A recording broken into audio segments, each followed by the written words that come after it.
is in a mixed race marriage. He is. I don't know if you knew that, but I'm just curious, given what's happened recently, the historic ruling on marriage equality, how do you think your character would react? In California, in terms of what happened that's right, federal. Yeah, federal. I think Diggle would be very happy about that.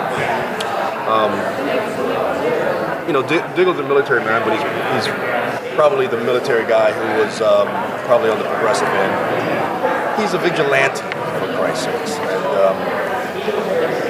And it's interesting because, you could probably argue that Diggle has some mixed views. He probably has some very, very right-wing views and some very progressive views as I'm thinking about it because, he just mowed right through the League of Assassins with gunfire. So he probably believes in capital punishment, which is more the right. But he's probably very progressive in terms of mixed relationships and transgender rights and things like that, and that's very progressive. So I would probably say he was very happy with what happened federally just this week. How would you say the events of season 2 sort of transformed Diggle? And what was his evolution in season 2 leading into season 3? Season 2. 3. I'm sorry. 3 to 4. 3 to 4. Sorry. I think season 3 ended. Thank you.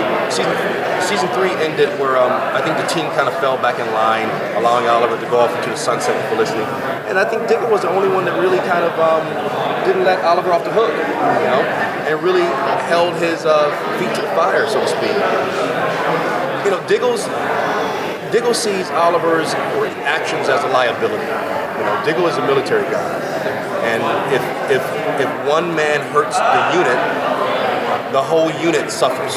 That's Diggle's point of view. Putting Ra's al Ghul at the League of the Head of Assassins, I think Diggle thinks is a mistake. I think trusting Malcolm Merlyn before he trusted his team is a mistake. I think kidnapping Lila, leaving his child at home, I think Diggle sees as a mistake. These things hurt the team, I think Diggle sees. Not just a personal thing, but they're not intelligent strategically. And I think that's what Diggle has a problem with. And those sentiments get echoed in the first episode of season 4. Is that Diggle's past being angry. It's not just about, he kidnapped my wife and left my child at home. He was pissed, but he says even in that episode that, he just understands that this man does things a certain way, and that's fine. He just can't work with him. And I think it's that matter of fact for Diggle. And it's going to take some time to mend it. It's not going to be catastrophic. It's not going to be a catastrophic event that brings these men back together. It's going to be really a meeting of the hearts and a commitment to each other and to the team and to the city that really brings them back together. They will get back together. The bromance will continue. Oh, good. Personally, but it's just going to take. And by the time they do mend fences, it's going to be a much stronger, much more respecting. They're going to respect each other a lot more, which I think was the missing element to their relationship. with that divide going on, then what kind of fills it? What relationship or friendship does Diggle have to kind of lean on other than his wife? Well, he doesn't, and I think he'll take notice of that as well. Both of them are missing something. Both these men love each other. Yes, they do. We've seen Coast City. I was about to say that looks like that hurt. That looks like that hurts you really bad. Yes, they do. They do. They love each other, and so they miss each other, you know, and they miss the camaraderie. They miss depending and leaning on each other, as you said. And they're going to come back around very soon within the season. Very soon. This isn't going to drag out very long because. I think the fans want them together. I think people want them together, and I think it's good for the team. So it won't take too long, but they have to respect the divide. So they have to take their time making fences. Personally, I like Diggle the way he is, but there's lots of rumors and fan theories about whether he will become some sort of superpowered individual or become another DC Comics character. Can you talk anything about any plans, or is there anything we're going to see this season that might change Diggle up a little bit? Yes, and yes. I can talk about it a little bit, and yes, he will be changing. There will be some changes to Diggle coming very, very soon. I mean, it's no secret that Diggle has needed some concealment since the latter part of season 1. And And then after he got married, clearly, and had a child, if there's anybody who needs to protect his identity in the field, it's Diggle. So that's been no secret. And even at the end of season 3, there was a little teaser that Oliver put out there that, if you're going to continue working in the field, you need to have some concealment. So the top of season 4, you're going to see a very well-oiled Team Arrow without Arrow. Right? Diggle's the de facto leader of that with Black Canary and Speedy. And they're protecting Starling City. And they're all concealed. So you will see something. Very good. Will these changes have anything to do with Coast City and the flashbacks of season 4? With Coast City? Yeah. What happened? The changes to Diggle and his personality. Oh, I see. That's a good question. No, they won't. Though it's awesome because they can play with a lot of stuff over there in Flash and time travel and all that stuff. So I'm interested in, and I don't know if this is going to happen or not, but I'm interested in the crossovers this year, and whether or not the crossovers will deal with some type of time paradoxes and all that stuff. So we'll see what happens. But no, the immediate costume changes and what you see in the beginning of 401 will not have anything to do with Coast City. Diggle and Felicity have always been close on their own. Yeah. How do you feel like that Oliver and Felicity's relationship is going to affect Diggle and Felicity's relationship?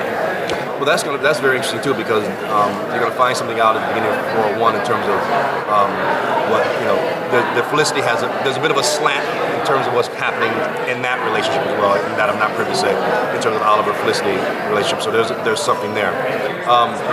But I think Team Arrow without Arrow at the beginning of 401 has, for all intents and purposes, allowed these two individuals to run off into the sunset. And they are operating,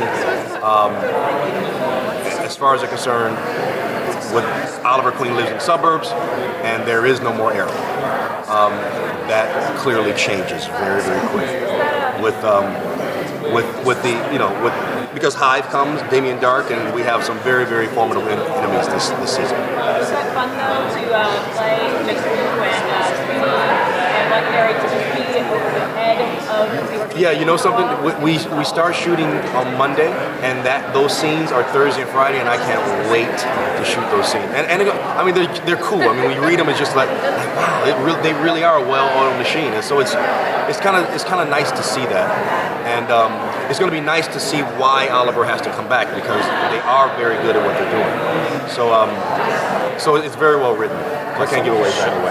Sure. There's so many shows in the same shared universe. You guys are getting to do something brand new. As an actor, how fun is it to get to play in these multiple sandboxes that overlap? In multiple sandboxes is a good way of putting it. It's so much fun.